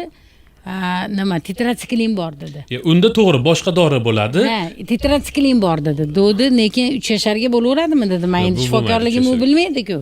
Desam, ha, bo'laveradi dedi. Yosh qizchada endi. Men aytdim, tetratsiklin dedim, siz vrachmisiz yo farmatsevtmisiz, kimsiz desam, men deb turib indamay qoldim. Men aytdim, siz soha vakili bo'lmasangiz dedim. 8 yoshgacha tetratsiklin mumkin emas dedim. Siz bunaqa tavsiya qilmang dedim. Endi men shifokor ekanman, shuni tahlil qila oldim. Bunaqa holatlari ham bor. Shifokor bo'lmasa tetratsiklinni olib borib 3 yashar, 4 yashar bolaga ichirsa, unda nima bo'ladi? Bunaqa holatlari ham bor. Bunga sizga qo'shilaman. Bekzod aka aytganlaridek o'rniga hozir mana bu ham bir qanday aytsam ekan, dorini nomini yozib retsept yozish ham o'zi bilasiz noto'g'ri. Dori retsept yozayotganda dorini xalqaro patentlanmagan nomi bilan, patentlangan nomi bilan yozish kerak. Unda mumkin, misol xalqaro patentlanmagan nomi bilan 5 tagacha tavsiya qiladi. Tavsiya qila oladi. U qanday bo'ladi misol uchun? Biz doim o'rganib qolganmiz retseptni. Ta'sir etuvchi moddani o'zini. Aniq nomi bo'ladi. Ha, aniq nomi bilamiz. Mana Noto'g'ri. shu muammolarni ham yechish, mana hozir dorixonaga noto'g'ri tavsiya berildi. Dorilar lotincha yoziladi. Noto'g'ri tavsiya berishni oldini olish uchun keyin doktorlarimizni, shifokorlarimizni aytib o'tganlaridek o'sha qanaqadir rag'bat o'shalarni ham oldini olish uchun mana hozir Yunusobod tumanida elektron retsept joriy qilindi. Hozir tajriba sifatida adashmasam 25-yil oxirida butun Toshkent bo'yicha o'zi bosqich bo'lib berdilar. Bu qaysi platforma asosida? Bu Dimay tizimida, Dimet tizimida tizimi orqali. elektron retsept. Mana shu elektron retsept ham asal belgisi, men birdan shu omillarni ham ta'sir qiladigan omillarni ham sanab ketadigan bo'lsam, asal belgisi o'sha raqamlashtirish, retsept, elektron retsept, referent, mana shu uchalasi tizimli ishlashni boshlasa, narxlarga ham ta'sir qiladi, dorilarni o'sha to'g'ri berilishiga ham, dorilarning tanqisligini oldini olishga ham ta'sir qiladi. Bu faqat 3 ta tizim ishni boshlash kerak. Hamma joyga joriy qilib, to'liq ishlashga o'tish kerak. Retseptli dori vositalar ro'yxatini nimaga kengaytirish mumkin emas? Ayniqsa antibiotiklarga. Antibiotiklarni xohlagan odam olib ichiryapti. Shuni mana bu birinchidan immun tizimga albatta salbiy ta'sir ko'rsatadi. Mana elektron retseptga o'tilgandan keyin shifokor yozib yozib bermasa, olib ichishi mumkin emas. elektron retseptga o'tilgandan keyin shifokor yozib bermasa, uni dorixonachi sotmaydigan talablarga o'tiladi. U bosqichma-bosqich. Men nima sifazalin oluvdim, o'shanda yaxshi bo'ldim. Yo'q. Bu ham olish U mumkin emas. U juda xato. Qo'lda bir mahal olar ekansan, xolos yaxshi bo'ldi desa, ikkinchisi olyapti o'sha dori. Mana shu o'zimizni umuman berish, taqiqlab qo'yishimiz kerak. Tibbiyot madaniyatimizda ham anosida bu muammosi, o'z-o'zini davolash bizada juda ko'pda. Bu nechta holatlar bo'ldi. Buni qanchalik asorati bor, o'sha antibiotikda yoki oddiy gormonlarda. Deksametazonda ham olib qilishaveradi, prednizolonda ham olib qilishaveradi. Bu gormonku deb birorta mutaxassis yoki boshqasi eshitib qolsa, tavsiya bera oladi, lekin u fuqaroda atrofida medik bo'lmaydigan bo'lsa, u o'ziga o'zi muammo qiladi. Dorilar reklamasidan ham, endi o'zimning fikrim, dorilarning reklamasidan ham shunaqa ijtimoiy reklamalarni ko'paytirishimiz kerak. O'z-o'zini davolamaslik, dorixonalardan dorini istalgan dorini olib ketmaslik. Mani o'zimning fikrim bu. To'g'ri, hozir ijtimoiy tarmoqlarda ham doktorlar ko'payib ketgan, shifokorlar ularni tartibga solish kerak. Bir-birini, misol uchun bitta narsa gapirsa, bir-biriga qarshida gapi. Qaysi biriga nima qilish bilmaysiz. U protokol, u misol uchun o'sha yerda tavsiya beryapti, dorilarni ham tavsiya bersa kerak. Bo'yniga hech nima olmaydi. Protokol rasmiylashtirmasa kerak u. Dori yozib bergan dorisini protokolda istoriya tarixini yo'q. Uni hech narsa yuk tushmaydi-da. Bu ham tartibga solinadigan yozmayapti-da u. Yo, uni tartibga solish bo'yicha qadamlar bor. Tartibga solinadigan Bosqichma-bosqichda. Mana shular ham dorilarni reklama qilib qo'yadi ular ham dorilarni. Bir masalada, ya'ni mana podkastimizni boshidan ma'lum bir savollarga javoblar topyapmiz. Ya'ni xususamiz ko'rgan iste'molchilarimiz o'zlarining savollariga javoblar topishyapti va harakat qilyapmiz aniq yechimlar berishga. Qaysi ilovani yuklab olish kerak, nimalarni amalga oshirish kerak. Mana shunday vaziyatda menimcha iste'molchi, ya'ni bemorlarimiz shifokor oldiga kelganda eng birinchi qiladigan ish bu nima? O'sha majburiy, o'sha retsept o'zini varag'i bor, to'g'rimi? majburiy retsept varag'iga yozing deyish kerak. Eng avvalo talab qiladigan narsa albatta shu, to'g'rimi? Ya'ni bugungi holatda shu kecha kunduzda misol uchun bizni ko'rib turgan o'sha bemorlarimiz bo'ladi, tomoshabinlarimiz bo'ladi. Ular savol berishligi mumkin. Nima qilay hozir men? Bugun nima qilishim kerak o'zimni himoyalash uchun? Eng birinchi masala bu, ikkinchisi bu, uchinchisi bu. Kim javob beradi? Menimcha ko'ngildagi bu sizning masalangiz bo'lsa kerak. Xo'p, avvalambor o'z-o'zimiz davolashdan tiyilish kerak. O'z-o'z davolashdan. Shifokorga murojaat qilganda siz aytib o'tganingizdek, o'zini maxsus retsept yozadigan blankasi bor. U blanka ikkita tomonli bo'ladi. Bittasi dorixonaga qoladi, bittasini o'sha dori xarid qilganda qaytarib beradi. Iste'molchiga bemor o'zida qoladi. O'zini anosini urib, shtampini urib qaytarib beradi. Shu orqali dorini nima desam ekan, o'z-o'zini davolanish, shifokordan ham to'g'ri dori yozib olishni o'rganishimiz kerak-da. Keyin mana shu dorilarning sifatini nazorat qilishda xalq tomonidan jamoatchilik tomonidan oshsa, sifati nazorat oshsa, bu o'z-o'zidan dorixonalarimizga ham ta'sir qiladi. Sifatli dorilar o'la ham dorixonalarimiz ham erta har xil nima desam ekan, jarimalardan to'lashdan o'zlari ham tiyilishga harakat qiladi.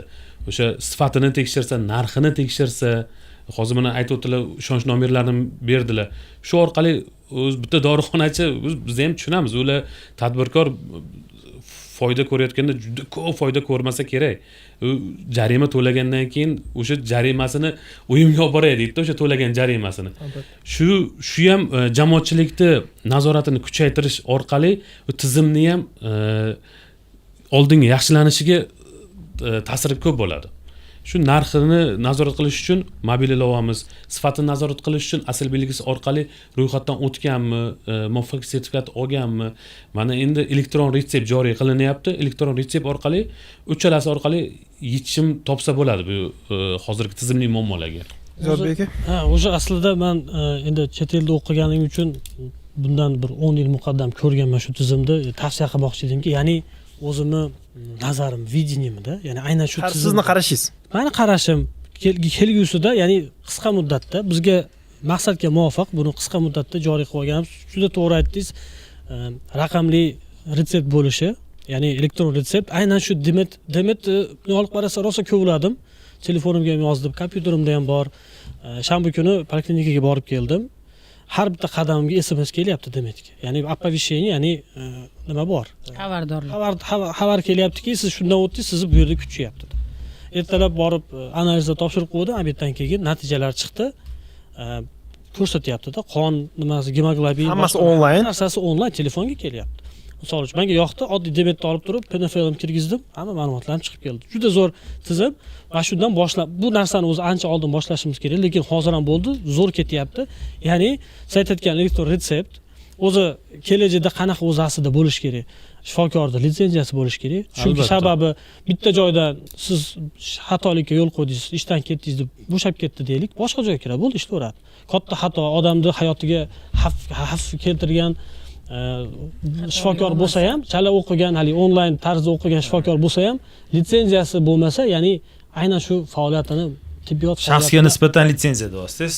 Yo'q, har bitta shifokorda o'zi mutaxassis o'zini litsenziyasi. Shaxsiy shifokor. Hozir korxonaga bor, klinikaga bor, o'sha tashkilot tadbirkorlarga bor. Xuddi shunaqa, misol uchun Amerika Qo'shma Shtatlari yoki Yevropada ham har bitta nima vrach yoki shifokor juda qo'rqadi litsenziyasini yo'qotib qo'yishdan. Mutaxassis malakasini belgilab beradi-da litsenziya. Xuddi shunaqa malakasini oshadi, hali oliy toifali boshqa deymiz, xuddi shunaqa tizim. Oliy litsenziyaga ega shifokor elektron retsept yozyapti, demetga tushyapti. Bemor keldi, hech qanaqa qo'lidan qog'oz olmaydi. Qog'oz bo'lishi kerak emas. Sababi qog'ozni ham katta minusini bilasizlar. Qanaqa xat bilan yozadi tibbiyot xodimlar, bilasizlar uni. Uni faqat o'zlari tushunib oladi. Shunaqa ko'p vaziyat bo'ldiki, aptekalarda, dorixonalarda mutaxassis ishlamaydi, farmatsevt ishlamaydi. Qaysidir palonchini tadbirkor jiyani ishlaydi misol uchun. Uni tushunmasdan noto'g'ri dori berib yuboradi. U sal oddiyroq odam bo'lsa, ahamiyat bermaydigan odam bo'lsa yoki bemor bo'lsa, u albatta uni nimasi, vnimaniyasi chalg'igan bo'ladi. Mana shularni ham yechimi bo'ladi, raqamlashtirish. Hozir misol uchun siz aytganingizdek, vrach yozib beradi, shifokor, iste'molchi borib dorixonaga o'zini maxsus raqami yoki PNFL aytsa bo'ldi. Uni unga yozilgan shifokor tomonidan tavsiya etilgan dori retsept onlayn ko'rinadi. onlayn dorixonachiga ko'rinadi tizimda. Misol uchun chetda o'qiganman deyapsiz, chet elda xuddi shunday. Siz borib yoki bir qog'oz ko'rinishida yoki og'zak aytmaysiz, siz raqamingizni aytasiz, maxsus raqamingizni, uni kompyuterda tizimida siz raqamingizni kiritadi, siz haqingizdagi ma'lumotlar, sizga yozilgan dorilar haqida ma'lumot kelib chiqadi. Inson omili cheklanadi. Cheklan raqamlashtirib, mana hozir Demetda aytdilar, ma'lumotlarim onlayn ko'ryapman, mani shifokor kutib turgani haqida ma'lumot beryapti, qadamma-qadam hammasini olib boryapman. Shuni borib olish kerak edi yoki turish kerak edi. Kunlab vaqtingiz ketardi. Qonni topshirib ketib, misol uchun nechidir vaqtdan keyin chiqadi, keling, unga borishga. Misol uchun hozir borish shart emas, qonni topshirib ketib, bu ham mana o'zi raqamlashtirish, tizimlashtirish yechimda, bu ham oldinga siljish deb o'ylayman men. O'z aslida endi jarayonni oxirigacha yetkazib qo'ydim. Bemor shifokordan chiqib ketib, borib endi nimaga dorixonaga boradi. Dorixonada ham albatta litsenziyaga ega farmatsevt bo'lish kerak. Albatta. Kimdirdi falonchini erkatoy jiyanini qo'yib qo'yish juda katta xato. Birinchidan bu katta nimalarga olib kelishi mumkin. Undan ham aptekalarda bilasizlarki, chet elda birinchi o'rinda nima desam, prilavak deydi, ya'ni aptekada nimani qo'yib qo'yadi. Retseptsiz, rastada retseptsiz dorilar qo'yiladi. Biz bilgan haligi faqat retsept bilan yoziladiganlar ular yashirib qo'yilgan bo'ladi. Ular seyfi ham bo'ladi kerak bo'lsa va albatta temperaturli rejim bo'ladi. Bu qattiq qaraladi. U shundan keyin raqamizating deydi. Ya'ni xuddi haligi sotsialniy karta Moskvicha deyiladi-yu, o'zi raqami bo'ladi. Nimalarni har bitta bemorda o'zini fuqaroni o'zini tibbiyot raqami bo'lsa, o'sha identifikatsion raqamlari bo'ladi. Raqamini ketgandan keyin Demetda уже farmatsevtda kelib chiqadi. Allaqachon kelib chiqib, nima dori yozilgan bo'lsa, ya'ni bu tizimda shunaqa nima desamki, sun'iy intellekt davri kelib bo'ldi. Undan yo'q deya olmaymiz. Sun'iy intellekt shunaqa berish kerakki, uni shifokor ham tezlashtirishimiz kerak. Tezlashtirish. Shifokor dori yozsa, kechirasiz, bu bemor 6 oy oldin antibiotik olgan, unga taqiqlangan deydi. Mana shu vaqtlarga ham boramiz. Qizil qilib qanaqadir nima deydi, ogohlantirish bo'lsa, siz mana shu narsalarni ham o'tish kerak. Bo'lsa, o'shunda tibbiyotimiz ancha rivojlanadi. Xavfsizlik nuqtai nazaridan bitta narsaga men e'tibor qaratdim, o'sha o'rganishlarimiz jarayonida dori vositalarini markazlashgan Sog'liqni saqlash vazirligi taqsimotini qiladi viloyatlarga. Birinchidan o'sha dori vosita maxsus avtomobilda maxsus o'sha ichida temperaturniy rejimi, boshqalariga qaysidir doriga musbat 8 daraja bo'lishi kerak, qaysidir doriga 12 daraja. Shu nuqtai nazardan o'sha dori vositalarini tarqatish uchun bugungi kunga qadar avtomobil alohida ajratilmagan. Ushbu avtomobillar demak viloyatlarga dori tashish bo'yicha demak hech qaysi viloyatga berilmayapti desam to'g'ri bo'ladi, chunki boshqa viloyatdagi mutaxassislarimiz, deputatlarimizdan so'rasam, sizlarga berilibdimi? Sizlar yo'q, hech kimga berilmagan. Aksariyat bu o'sha davlat rahbarini adashmasam 14-qarorlarda belgilangan 24-yil yakunigacha berilish kerak. Bu bitta savol. Sog'liqni saqlash vazirligida tizimli ravishda markazlashgan dori vositalarini perevozkasida qanaqa imkoniyatlasizlarda. Ikkinchisi, biz dorixonalarda omborxonalari bilan ham qiziqib ko'rdikda. O'sha o'zingiz bilasiz, har bir doriga alohida o'sha harorati bo'lishi kerak, uni saqlash muddati yoki boshqa xolodilnik, boshqa tartiblar. Dorixonaga mana omborxonalarga Ziyodbek bilan birga kirdik. Aksariyat alohida markazlashgan viloyatga borayotgan dorini alohida omborxonasi yo'q. Aksariyat tez tibbiy yordamda o'z tez tibbiy yordam 1000 dan ortiq kasalga xizmat qiladi. O'zini dorisi qancha? O'shani omborxonasiga olib borib tushirishar ekan, yerlarga qo'yib qo'yishar ekan. Uni nimada ham rastada ham joy yo'q ularga.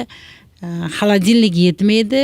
Shunaqa sharoitlarda bu qaysi dorilar bu markazlashgan, qachon ketadi? Ertadan chaqiramiz, kelib olib ketishadi o'zlari. Qana mashinada, Damaslarda olib ketishadi. Demak, o'sha hududlarimizdagi muammo, ayniqsa dorilarning xavfsizligi, saqlanishi, omborxonalar, umuman mavjud muammolar haqida sizlarda o'rganish bormi? Agar o'rganish bo'lgan bo'lsa, ushbu muammolarning yechimiga qarata qanaqadir qadamlar boshlandimi bugungi kunda? Tajribalar, xalqaro talablar bo'yicha yaxshi dorixona, yaxshi distribyutor,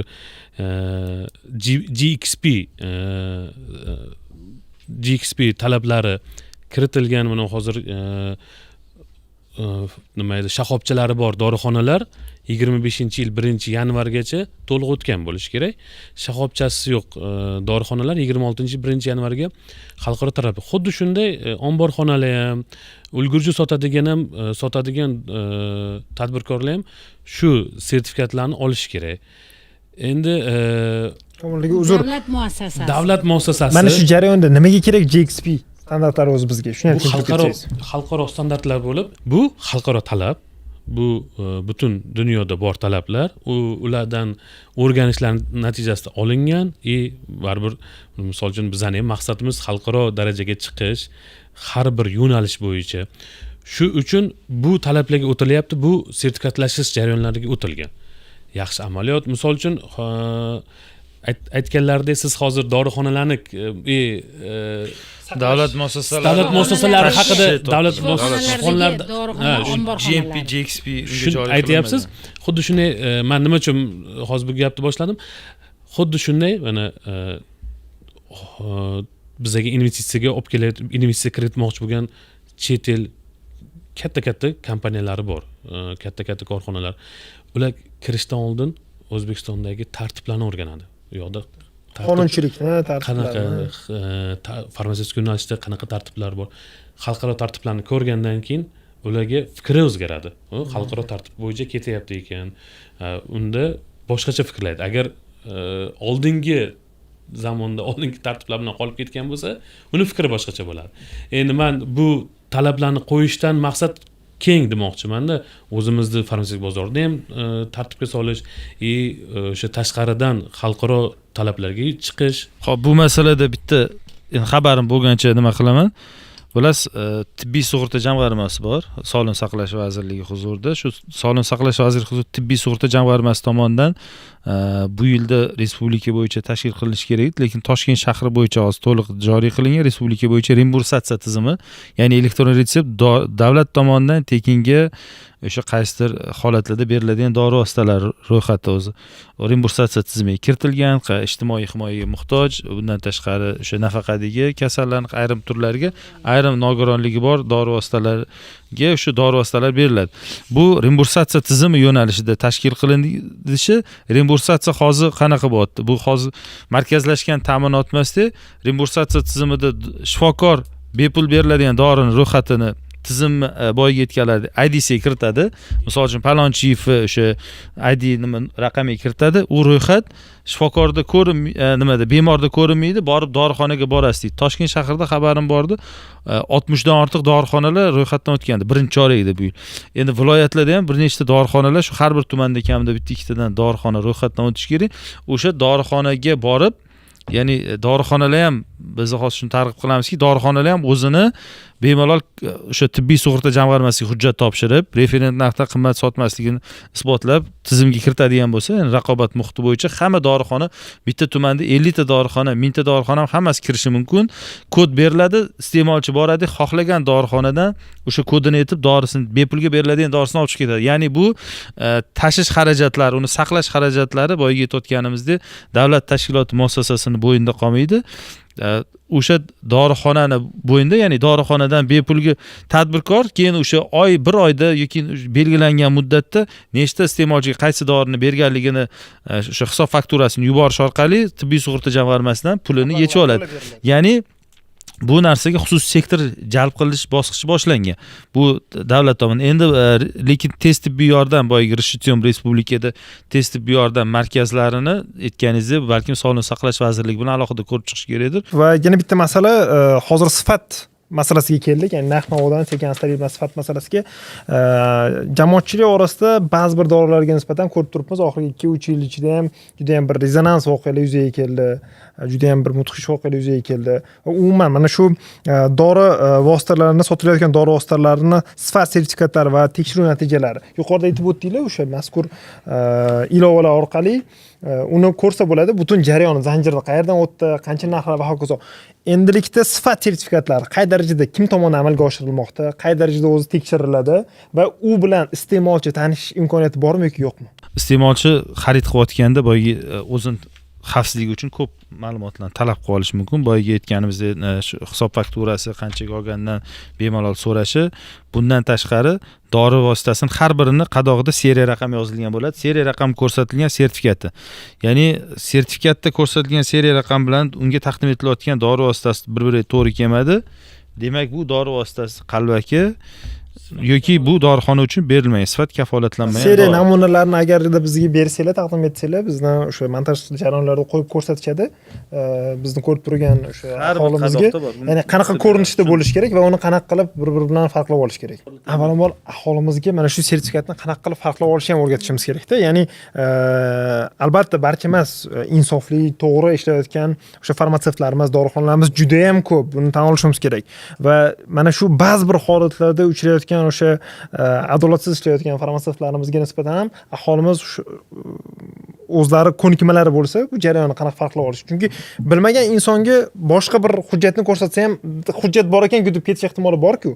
Raqobat qo'mitasi shu 2019-yil PFL 817 ga asosan chakana savdo obyektlarida mahsulotlar sifatini nazorat qilish vakolati berilgan. Bu bo'yicha o'shandan bir har yili nazorat xarid mahsulotlar uchun o'tkazganimizda dori vositalari uchun o'tkaziladi.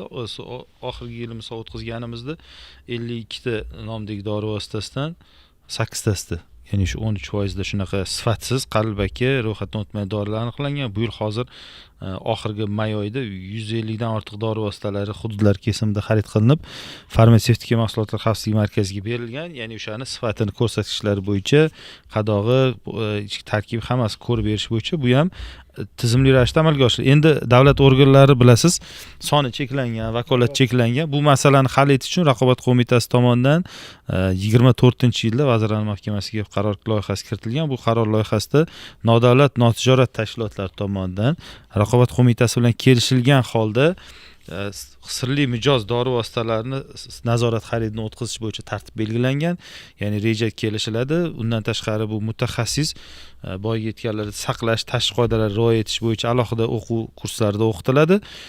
Agar shu Vazirlar Mahkamasi qaror loyihasi ham o'sha qaror loyihasi bo'lib chiqadigan bo'lsa, nodavlat tashkilotlarga ham bunday vakolat va berilib, buni tartibi belgilanishi, u ya'ni sohaga nodavlat tashkilotlar nazoratini ham olib kirib keladi. Bunda boyagi o'zini o'sha sirli mijoz tartibida o'zini bemor sifatida shifoxonaga borishi, unga qo'yilayotgan klinik protokollardan tashqari dori vositalarini yozishi ham o'rganiladi.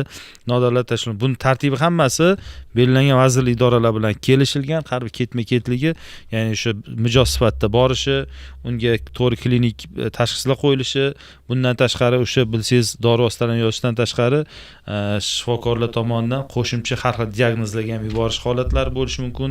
O'sha belgilangandan tashqari bemor yo'lini sirli bemor sirli zanjir to'liq qamrab olish bo'yicha nodavlat tashkilotlarga xalqaro tajribani o'rgangan holatda bunday tartib ishlab chiqilgan va kiritilgan. Balkim bu tartib qabul qilinadigan bo'lsa, bu masalada faqat davlat organlari yoki qaysidir iste'molchi boshiga tushganda emas, doimiy ravishda nodavlat tashkilotlarini nazoratiga ham kelib tushadi. Monitoring mexanizmi, jamoatchilik nazorati tizimi yo'lga tushadi bu holatda. Rahmat.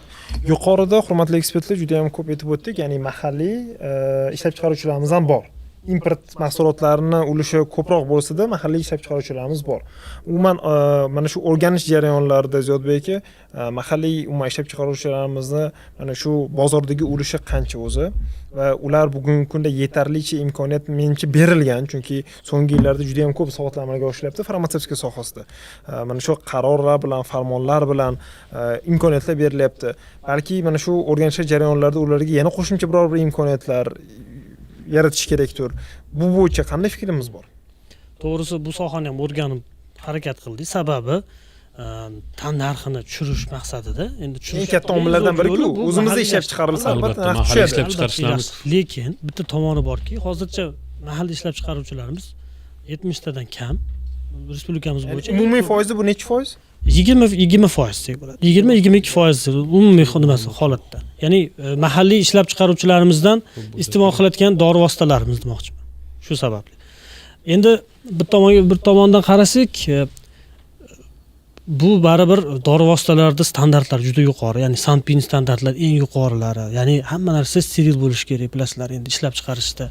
Men birarga hududlarga chiqqanimda mahalliy ishlab chiqaruvchilar bilan ko'rmoqchi edim desam, ishlab chiqarish mahsuloti spirt, shprits, shunaqa mayda chudana pint, shunaqa vatada endi nima paxta. Ya'ni men kutgan narsa bas. Ya'ni o'zimizni Farg'onada ham bunaqa yuqori haligi nima desam ekan, qimmatbaho xorijiy dori-darmonlarni, dori vositalarini o'rnini bosuvchi ishlab chiqaruvchi kam ekan. Asosan Farg'onada kechirasiz Toshkent shahrida konsentratsiya qilingan. Ya'ni biz bilgan Jo'rabek Pharmaceuticals bor, Radix bor va hokazo. Aytmoqchi bo'lganim, ularni albatta sonini biz yildan yilga mahalliy ishlab chiqaruvchilar sonini oshirishimiz kerak. To'g'risi bu birinchi o'rinda narx-navolarga ta'sir qiladi, ya'ni tushadi narxlar. Lekin bitta narsani bilish kerakki, texnik fanlar doktori sifatida aytishim mumkinki, bunday sohani yo'lga qo'yish juda qimmatga tushadi bizga. Ayni shu uchun birinchi o'rinda biz investorlar jalb qilyapmiz bu sohada. Har qanday mana bilasizlarki, yaqinda Toshkent investitsion forumi, xalqaro investitsion forumi o'tdi. Albatta bu sohada, farmatsevtika sohada bironta ham investitsiyaga erishilmadi, ya'ni bitimga erishilmadi desa noto'g'ri bo'ladi. Albatta har yilgi forumimizda farmatsevtika sohasi bo'yicha kamida bitta kelishuvga erishiladi. Bu sohani sekin bo'lsa ham birinchi rivojlantirishimiz kerak.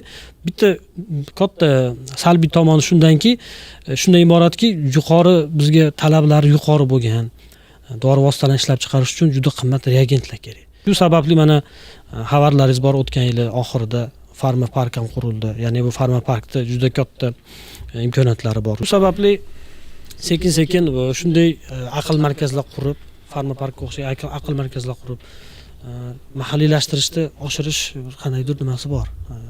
Salohiyati juda yuqori demoqchiman. Faqat aytganimdek, investitsiyasiz bir yuqori samaradorlik, ya'ni juda talab yuqori bo'lgan dori vositalarini mahalliylashtirish qiyin bo'ladi. Men o'zim vrachman, shu gapni gapirgani juda ham istihola qilaman, lekin majburman shu gapni gapirgani. O'sha firmalarda dorisiga ishqivoz vrachlar, chunki undan bonus bor, foiz bor.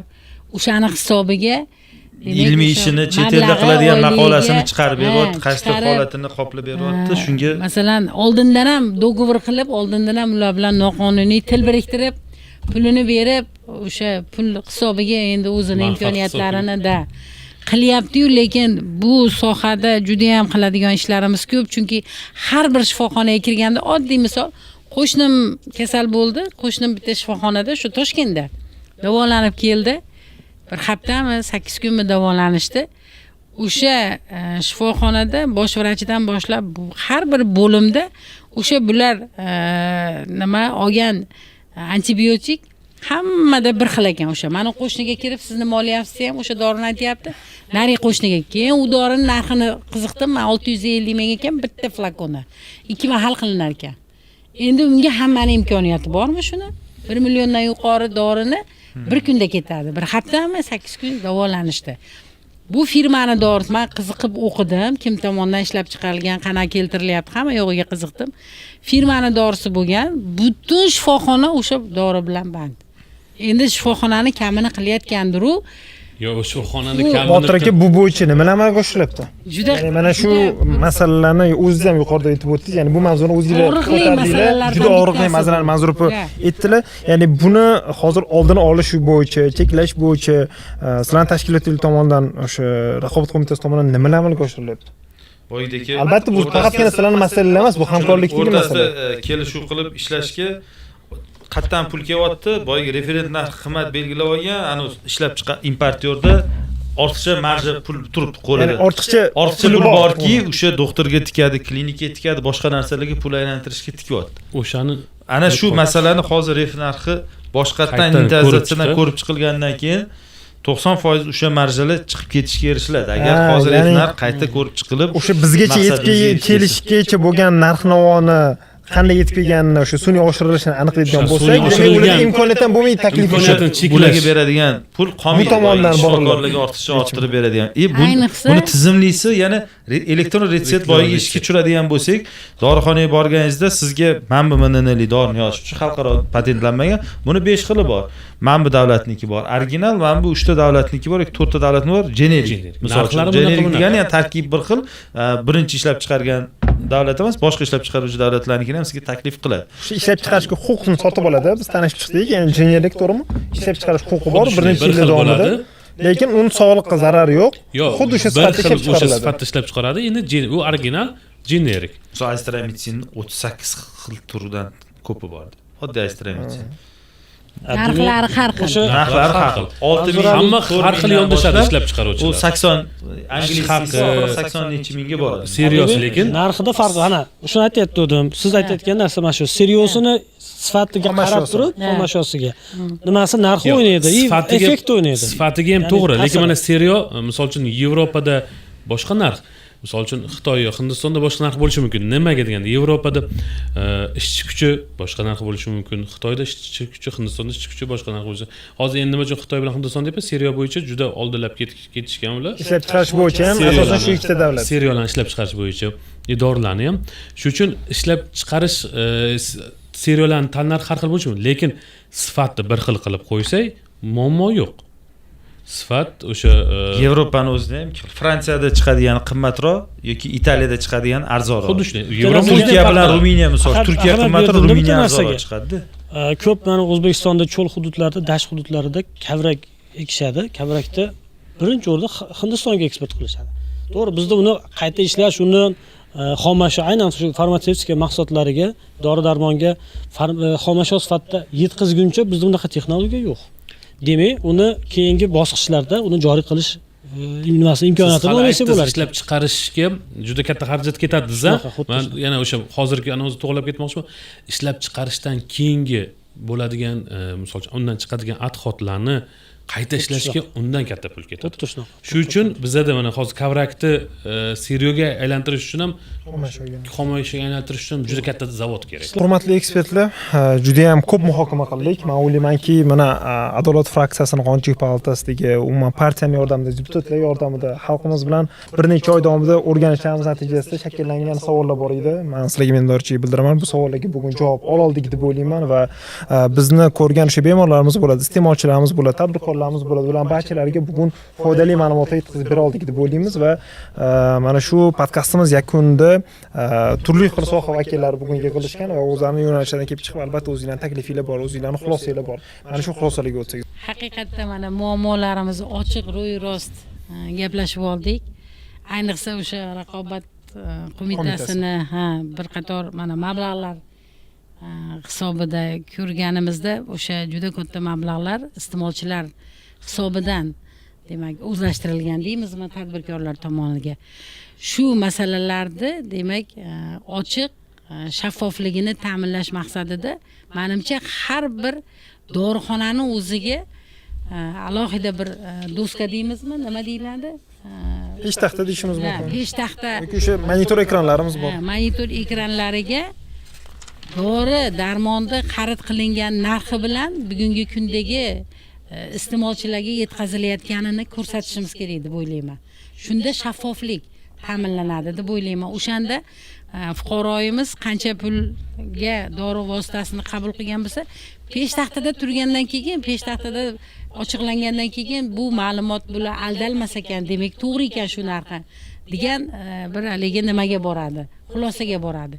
Keyingisi endi shifokorlarimiz bilan qattiq ishlashimiz kerak. Mana bu noqonuniy til biriktirishlar bo'yicha alohida men o'ylayman jazoni bir keskinlashtirish choralarini ko'rishimiz kerak deb o'ylayman. Bunga alohida Sog'liqni saqlash vazirligi bilan hamkorlikda bir kerak bo'lsa qonun hujjatlariga o'zgartirish kiritishimiz kerak deb o'ylayman. Chunki judayam fuqarolarimizni, aholimizni qiynab kelayotgan masalalardan bittasi shu. Hamma yoqda o'sha firmaning dorisi birinchidan qimmat, ikkinchidan o'sha noqonuniy ham shifoxona ham nima qilgan bo'lishi mumkin, til biriktirgan bo'lishi mumkin. Muassasa vrach boshchiligida yoki o'sha shaxs sifatida shifokor. Buni ham ochiqlaydigan, tanqid qiladigan, kerak bo'lsa qonun hujjatlari bilan keskin bularga chora belgilash kerak deb o'ylayman. Albatta, bugun mana muhokama qilgan kelajakka qadamlarimizni joriy qilishimiz kerak. Ya'ni o'sha elektron retsept dedik, raqamli retsept. Albatta. Barcha siz aytayotgan shaffoflikni ta'minlaydigan elektron tizimlar, platformalar bitta joyda bo'lishi kerak va demet tizimi har bitta fuqaroni cho'ntagida bo'lib, uni Xuddi yordamchisiga aylanishi kerak. Hozir hammani qo'lida telefon bor, hammani qo'lida. Shu meni ham taklifim shu nazorat, xalq tomonidan bo'ladigan nazoratni yanada kuchaytirsak, sizlar sababchi bo'lib xalq vakillari sizlar yetkazgan holatda xalq tomonidan nazoratni kuchaytirsak, tizimda o'z-o'zidan tartib ham, o'zgarish ham, oldinga siljish ham bo'ladi deb o'ylayman. Birinchi iste'molchilarimiz xabardorligini oshirish boyagi tizimlardan, hamma ma'lumotlardan targ'ibotni ko'paytirishimiz kerak. O'zimizga xulosa qildik, bu targ'ibot masalalari balkim yetarli darajada bo'lmaganligi uchun qaysidir holatlarda kimgadir ma'lumotlarimiz yetib bormagan. Shuningdek, opa aytganlaridek, dorixonalarda har bir dorixonaga bizni onlayn ma'lumotlarni kuzatib turish imkonini yaratish, balkim har birida imkoni bo'lmagan taqdirda ham har biriga o'zimizani ma'lumotnomalarimizni yozib, qattan buni tanishsa bo'lishi bo'yicha targ'ibot materiallarini buni chiqaramiz, qilamiz, iste'molchiga yetkazamiz. Shu keyin nazoratni amalga oshirishda biz tadbirkorlik subyektlaridan ham so'rab qolamiz. Har bir dori vositasini bilmay qoldim, qimmat ekan, sotib qo'ydim deyishdan oldin, albatta har bir onlayn hisob fakturasida ba'zi narxlar ko'rinib turadi. To'g'ri ma'lumotlarni kiritib, iste'molchiga to'g'ri ma'lumotlarni sotib, agar qimmat dori oladigan bo'lsangiz, qaysidir ulgurji tashkilotdan qo'mitaga murojaat qiling. Asosi sizdan ortiqcha olingan mablag'laringizni sizga qaytarib berish chorasi ko'riladi.